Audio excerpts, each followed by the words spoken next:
Ever heard of rolling papers sparking a movement for social justice? Sounds kind of wild, right? No, it's definitely not the first thing that comes to mind. Well, that's exactly what grabbed my attention listening to Drody's latest episode.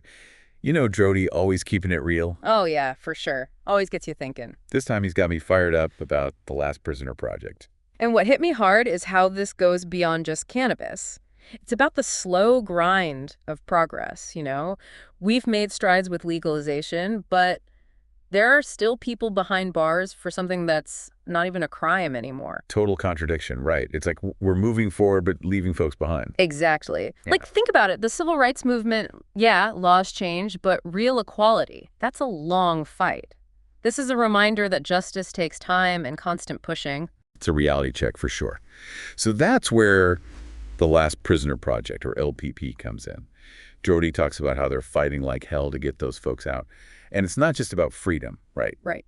They're providing legal help to challenge these bogus sentences, pushing for policy changes, even running programs to help people get back on their feet after they're released. It's like a whole support system. It's about understanding the bigger picture, too. We can't talk about this without acknowledging the elephant in the room, how cannabis laws have been used to target communities of color. Absolutely. For decades, Black and brown communities have been on the receiving end of these unfair laws. It's ingrained in the system, and that's what LPP is trying to correct. It's about righting those historical wrongs. And here's where it gets really interesting.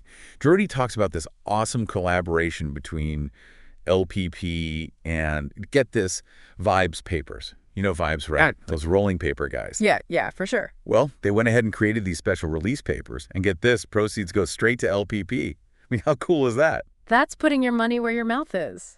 It's a perfect example of how everyday choices can have an impact.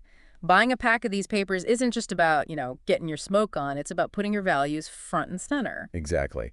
And Drody really hammers that point home. He's challenging everyone, even folks who don't partake, to get behind this. It's bigger than just cannabis. It's about basic human rights. Exactly.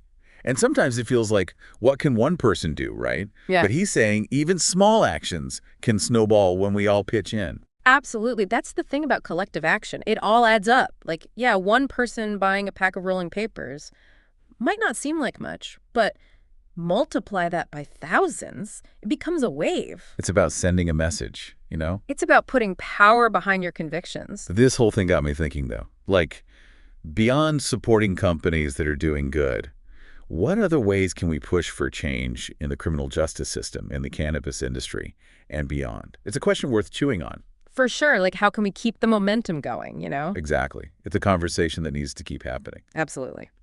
Well, on that note, we're going to wrap things up here. But seriously, folks, think about that question. What can you do? What will you do? Until next time.